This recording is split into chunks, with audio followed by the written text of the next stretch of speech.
Mas agora a gente vai falar do caso Miguel. Aqui. O Tribunal Superior do Trabalho considera privilégio branco e manda casal pagar R$386 mil para a Mirtes Renata Santana.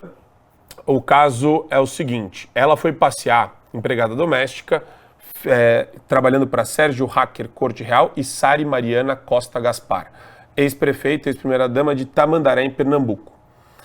O que acontece? Ela foi passear com o cachorro da família, o filho dela ficou sob os cuidados da patroa, no caso da Sari Mariana. Sari Mariana. E ele caiu do 9º andar e morreu. A criança. Uma tragédia. Aí, no direito, só para começar a esclarecer o assunto, né? No direito penal processual penal, você tem a responsabilidade pelos cuidados dos menores. Então, você tem que zelar pelo menor. Se você, inclusive, é pai ou mãe, essa obrigação é uma coisa natural. Mas quando tem outra pessoa cuidando, o ordenamento jurídico, inclusive, pune a pessoa que deixa a criança desamparada e a criança morre afogada na piscina, ou cai do prédio, como é o que aconteceu.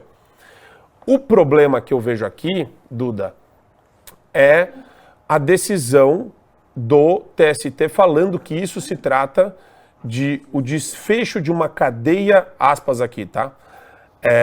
O ministro Alberto Balazeiro, relator do caso no TST. É o desfecho de uma cadeia de problemas, a morte do Miguel, estruturais, envolvendo as violações trabalhistas sofridas pela família Mirtes, citando a falta de proteção à maternidade pelos patrões. Segundo ele, a maioria das mulheres que trabalham no serviço doméstico são negras e as pessoas que estão no poder contratando são brancas.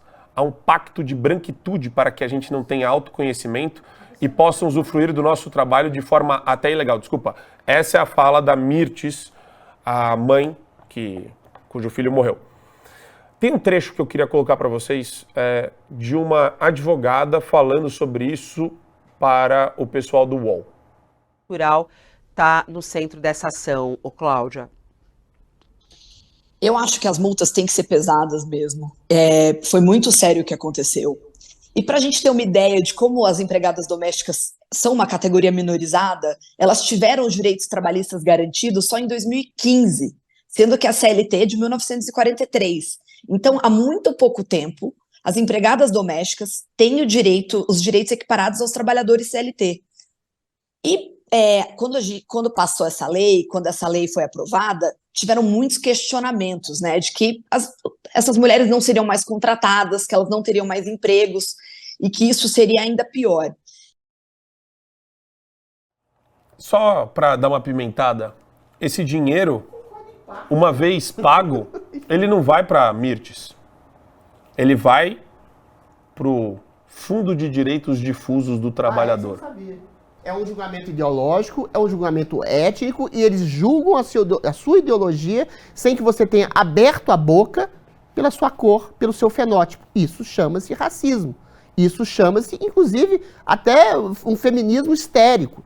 Se você proíbe de contratar, se você cria uma série de empecilhos para contratar um negro, uma série de empecilhos para contratar uma mulher, em que tudo pode ser voltado contra você como racismo, ou machismo, ou coisa do tipo, qualquer tipo de ismo, ou se você cria empecilhos para contratar uma pessoa homossexual, ou trans, ou coisa do tipo, você cria exatamente empecilhos para que essas pessoas sejam contratadas. Ou seja, a Geisiane falou muito bem, uma coisa muito simples. A mulher teve um descaso em relação àquela criança, ainda que a criança fosse hiperativa, houve um descaso ali que levou, infelizmente, tragicamente, à morte daquela criança? Houve. Mas aonde está especificamente o racismo nisso? Se você alarga o conceito de racismo para um racismo estrutural, se você não pega o racismo e coloca ele no lugar dele, o que é racismo? Você proibir uma pessoa negra de entrar no lugar. Você fazer uma injúria racial, relacionando a cor da pele dela a uma coisa ofensiva, como chamá-la de macaco ou coisa do tipo assim. Isso é racismo típico. É você impedir a ascensão sócio-intelectual, escolar de alguém pelo fato dela ser negra de maneira objetiva. Não houve racismo ali. O que pode ter havido, e eu acho que houve, foi descaso, Foi falta de complacência, falta de cuidado com uma criança que tinha hiperatividade e que levou essa criança à morte. A questão de direitos trabalhistas pode ser também que haja uma tradição. Não discordo totalmente dessa professora esquerdista que deu entrevista na Jovem Pan dizendo que realmente a CLT para a empregada doméstica só foi consolidada em 2015. Não tinha que ter CLT nada. Eu acho que tem que ter, Não, Marco não, Antônio. não, não. Qualquer Tá profissão louco? tem. Você tá louco? Não. Peraí. Não. Peraí. Vamos abrir a dissonância.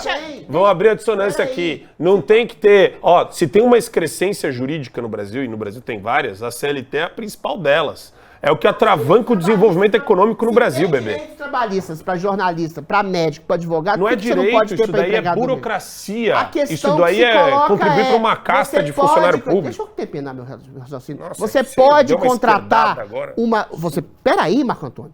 Você pode contratar uma pessoa como diarista, você não precisa estabelecer. Tanto é assim que hoje há muito mais o quê? Diaristas que trabalham 1, 2, 3 vezes por semana, que você cria algum tipo de emprego, como é que chama?